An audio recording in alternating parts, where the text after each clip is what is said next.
I'm out here working on my old truck today. It's got 225,000 miles on it. It's 12 years old, but it's been a good truck. You know, it's been through a lot. It's been through some wrecks. It was stolen. That's another whole story for another day.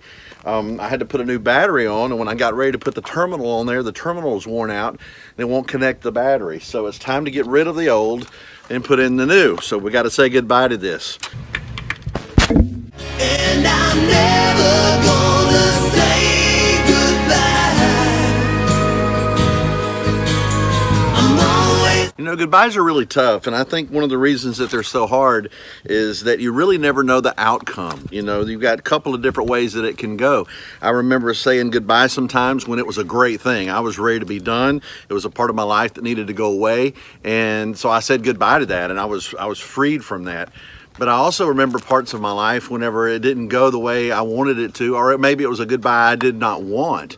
I remember when I left the youth group of 3 different churches. You know, there were 3 different times that I up and left, and I knew God was moving me, so I had to say goodbye to these kids, and it was tough. I'm not gonna lie, that was tough looking at those kids in the eye and say it's time for me to move on.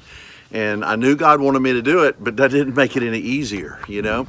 My dad recently passed away, and I had to say goodbye to him, you know, but physically I never really got to tell him goodbye. The last time I talked to him, I told him I loved him and I hugged him, but that was my goodbye to him, and it was not something that I wanted to do. It was not an easy thing for me. I got to say that a lot of times goodbyes are that way. I recently left a job, and I left from one store. I work at a hardware store, and I left one and I went to another. And some of the people in there, it was really difficult to say goodbye to. So I remember going to lunch the day that I left the store and telling my friend that went to lunch with me that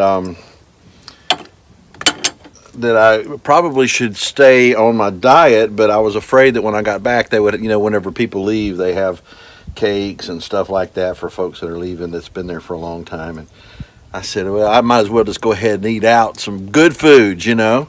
So I had Chinese buffet for lunch because I kind of expected that it would be, you know, with cake later on. Well, lo and behold, that night when I left, I walked out the store, other than a couple of cashiers standing by the door that hugged my neck, no one said anything. Nothing. It's very anticlimactic, you know. So I learned real quick that it was not going to be the goodbye that I expected it to be. It just wasn't. There was this one guy that I had worked for, and I really worked for this guy, and he didn't even speak to me. So there was this one lady that was not happy about me going. She's a cashier friend of mine, really good friend of mine. Her husband was a coworker of mine, and when he passed away, I did the funeral. She said, I'm not happy at all about you leaving. I'm just not happy about this. And I told her, I said, I get it. You know, I will be back to see you. I will come back in the store, and when I do, I'll come back and I'll see you. You know, she hugged my neck, and even though she was not upset with me for leaving, she was upset that I was leaving. You know, goodbyes do that to people. And I want to tell you that even Jesus is in the same boat with us there. There's the account of John 14 where Jesus says, you know, let not your heart be troubled. If you believe in God, believe also in me. And I'm going to prepare a place for you. And surely if I'm going to go to prepare a place for you, I'll return again and I will receive you unto myself. And he even says, now look, if this wasn't so, I would have told you. He said, I'm telling you the truth. You can believe what I'm saying here. I'm going to come back. That's the best kind of goodbye ever, isn't it? When my father passed away, I didn't get to tell him goodbye, but had I been at a bedside where I knew that his last breath was coming, you know what I would have said to him? I would have said, I'll see you later.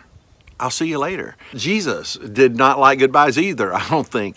Whenever he was in the Garden of Gethsemane, he was ready to let the cup pass. You know, he didn't want it to come to an end, certainly in the way that it did.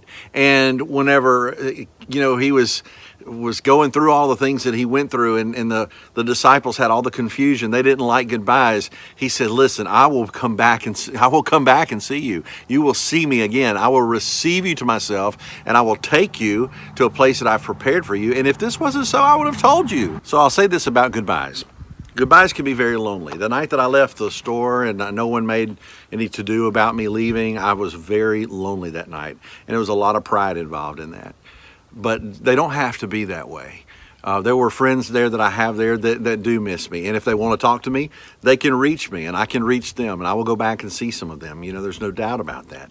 But even in the case of my father, in the case of Jesus himself, he understands, he knows exactly, I say this all the time, he knows exactly what we're going through. He gets it.